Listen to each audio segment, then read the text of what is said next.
ಎಷ್ಟೇ ಹೇಳ್ದೆ ಗುಗ್ರಿ ನಾನು ನಿನಗೆ ಏನು ಮುಚ್ಚಿಡ್ಬೇಡ ಎಲ್ಲ ಸತ್ಯನೂ ಹೇಳು ಅಂತ ಹೇಳುತ್ತಾ ಇಲ್ವಾ ಹೇಳ್ದೆ ತಾನೆ ತೂಗಿತಾರೆ ನಿನ್ಗೋ ಇನ್ನಾಯ್ ಇಷ್ಟೆಲ್ಲ ಆದ್ಮೇಲೆ ಇದಕ್ಕೊಂದು ಕೊನೆ ಆಗ್ಲೇಬೇಕು. ಮನೋಜ ನನ್ನ ಮಾತು ಕೇಳು, ಸ್ವಲ್ಪ ತಾಳ್ಮೆ ತಂದ್ಕೊಳಪ್ಪ, ತಾಳ್ಮೆ ತಂದ್ಕೊಳಕ್ಕಂದ. ಹೇಗಪ್ಪ ತಾಳ್ಮೆ ತಂದ್ಕೊಳ್ಳಿ ನಾನು? ನನಗೆ ಬದುಕೋ ಆಸೆನೆ ಸತ್ತೋಯ್ತಪ್ಪ. ಬದುಕಿನ ಮೇಲಿರೋ ಆಸೆನೆ ಸುಟ್ಟೋಯ್ತು.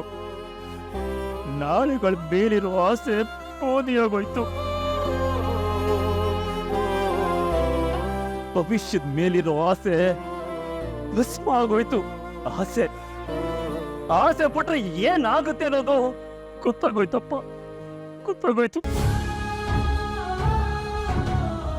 ಅತಿ ಆಸೆ ಗತಿ ಕೀಡು ಅನ್ನೋದು ಗೊತ್ತಾಗೋಯ್ತು. ಆಸೆನೆ ದುಃಖಕ್ಕೆ ಮೂಲ ಅನ್ನೋದು ಗೊತ್ತಾಗೋಯ್ತು. ಹಾಗೆ ಈಗ ಏನ್ ಮಾಡ್ಬೇಕು ಅನ್ನೋದು ಗೊತ್ತಾಗೋಯ್ತು.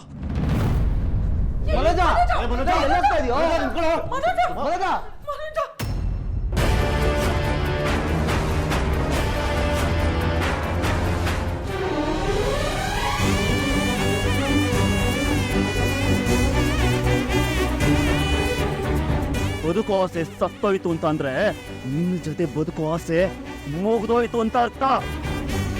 ಇವತ್ತಿಗೆ ನನ್ನ ನಿನ್ನ ಸಂಬಂಧ ಮುಗ್ದೋಯ್ತು. ಓಡ್ತಾ ಇರಲಿಂದ. Get out. ಪ್ಲೀಸ್ ಬೇಡ ಮನೋಜ್, ನಿಮ್ಮನ್ನ ಬಿಟ್ಟು ಬದುಕೋ ಶಕ್ತಿ ನನಗಿಲ್ಲ. ಪ್ಲೀಸ್ ಮನೋಜ್, ದಯವಿಟ್ಟು ನನ್ನ ಮನೆಯಿಂದ ಆಚೆ ಹಾಕ್ಬೇಡಿ. ನಾನು ಮಾಡಿದ ತಪ್ಪಿಗೆ ನೀವು ಏನ್ ಬೇಕಾದ್ರೂ ಶಿಕ್ಷೆ ಕೊಡಿ. ನಿಮ್ಮಿಂದ ಮಾತ್ರ ದೂರ ಮಾಡಬೇಡಿ ಮನೋಜ್, ಪ್ಲೀಸ್.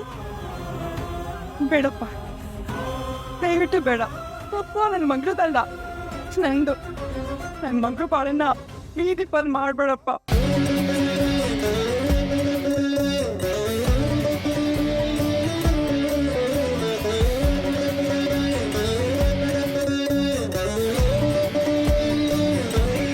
ಮನೋಜ ಬೇಡ ಮನೋಜ.